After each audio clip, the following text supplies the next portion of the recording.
E eu gostaria, então, de passar a palavra para o nosso cypherpunk da mesa. O primeiro vai ser o Courtney, que vai elaborar alguns desses pontos que a gente abriu aqui. Obrigado, Courtney.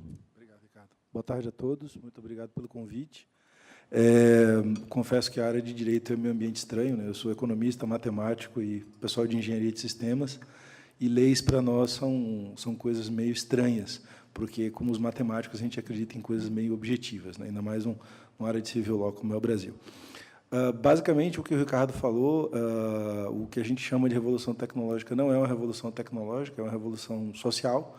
Começou nos anos 80 e começou por uma tribo muito fechada de matemáticos especialistas que leram muita ficção científica, muitos livros antigos, e o primeiro deles veio de 1932, chama Admirável Mundo Novo.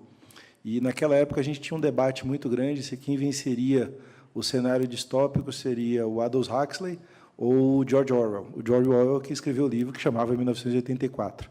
Não por curiosidade, o Manifesto Cypherpunk foi escrito em 1983, para tentar evitar que 1984 virasse realidade.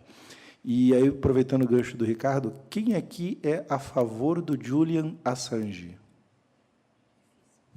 Difícil não, tem gente. Muito bem, estamos do mesmo lado.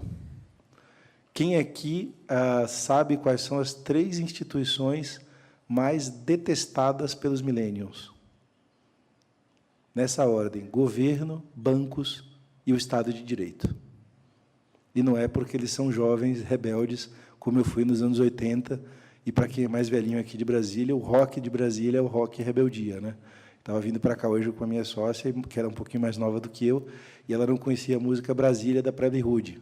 E isso é o hino da minha adolescência, de 1983. Então, essa geração, ela cresceu com um armamento diferente que nunca foi dado às gerações revoltadas. E esse armamento era a tecnologia. Então, quando hoje a gente vê, de 2008, o nascimento do Bitcoin, isso são várias tecnologias muito antigas e eles começaram a ser modelados em 83. O que a gente chama de movimento cypherpunk? Eu vou abalar as estruturas de uma coisa que eu acho que não é confiável, e aí é o gancho do Ricardo, que é a estrutura social e geopolítica atual. Então, o movimento cypherpunk acredita piamente que toda a estrutura de governo do mundo é corrupta, que é um câncer, e isso está destruindo o mundo. Isso é o que motiva essas pessoas. Segundo, eles acreditam piamente que a maneira mais dura de você atacar qualquer forma de poder é a forma pela qual o poder se estabelece de uma maneira antropológica. E, na atual sociedade de consumo, o poder se estabelece pelo poder econômico.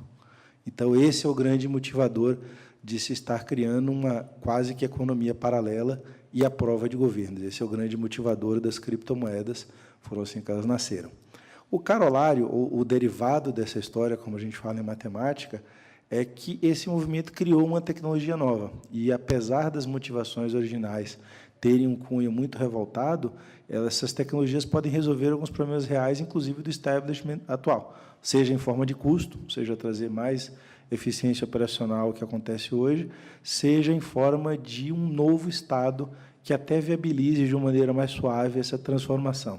Então, eu costumo dizer que todo rebelde revoltado acaba criando, sem querer, um caminho mais suave de transformação, um caminho mais pacífico, por assim dizer. E eu, que sou budista, acredito muito nesse equilíbrio de forças gerado até inicialmente no conflito. Quando a gente fala de blockchain, é uma coisa extremamente difícil, e nos meus 30 e tantos anos de tecnologia, eu nunca vi nada tão difícil de explicar, porque ele junta 4 ciências complexas: matemática, teoria dos jogos, teoria da computação e teoria econômica, e cria uma coisa que, na verdade, ele nasceu para uma finalidade e está evoluindo muito rápido para outra finalidade.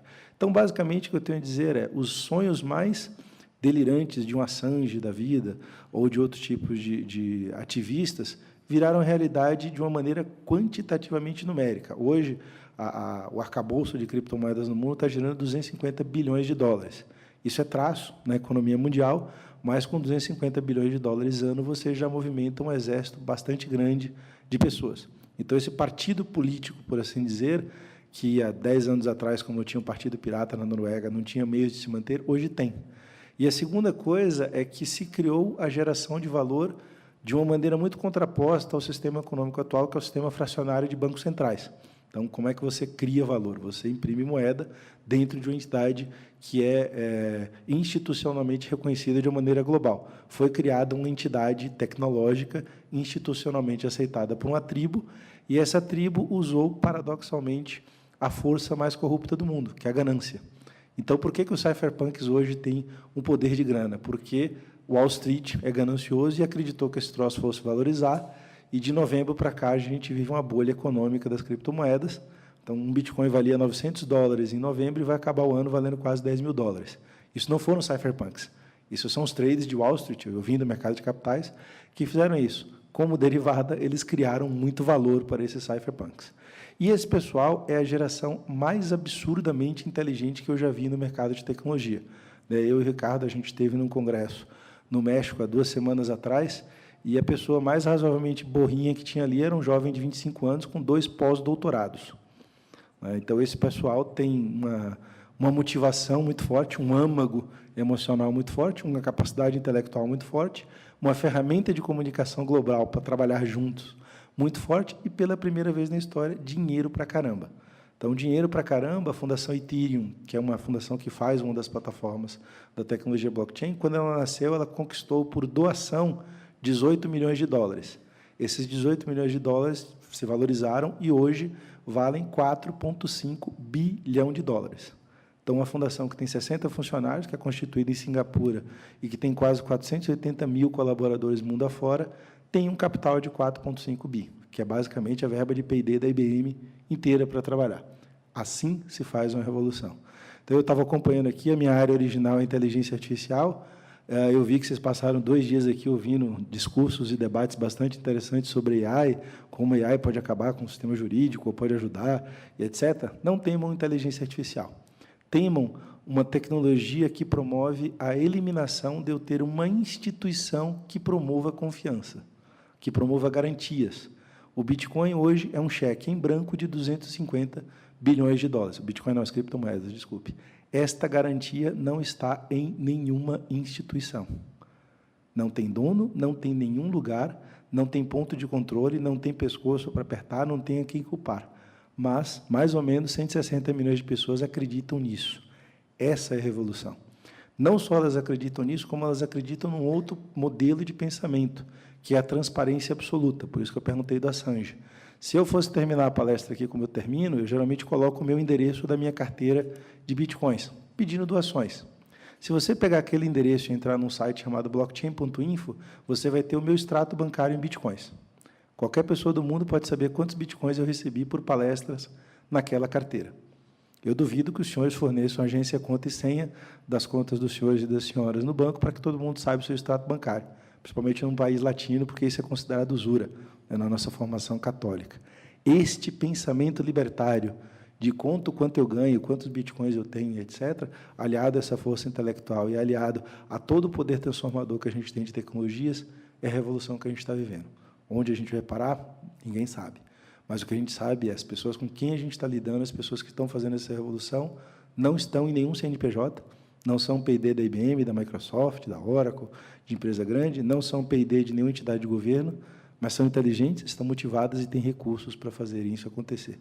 Então, daqui a 1 ano, se a gente tiver o nosso 2º Congresso de Tecnologia do Direito, garanto que nós vamos ter o dia inteiro discutindo blockchain e só um pouquinho discutindo inteligência artificial. E o desafio que eu deixo para os senhores é entender que smart contracts não são nem smarts, nem contracts. Os smarts, na verdade, terão que ser os senhores, os advogados. E os contracts, eles não serão leis, eles serão bondings sociais. Esses bindings sociais que têm que ser feitos, a gente vai voltar lá para Hammurabi. E aí é o que eu costumo brincar com a minha sócia. O direito está dando boot. Ele está recomeçando do zero de novo. Então, todos vocês perdendo o emprego e ganhando o melhor emprego do mundo novamente. Então, esse desafio tecnológico, ele vai gerar, na verdade, um desafio de Estado de Direito global, pela primeira vez. Boa sorte.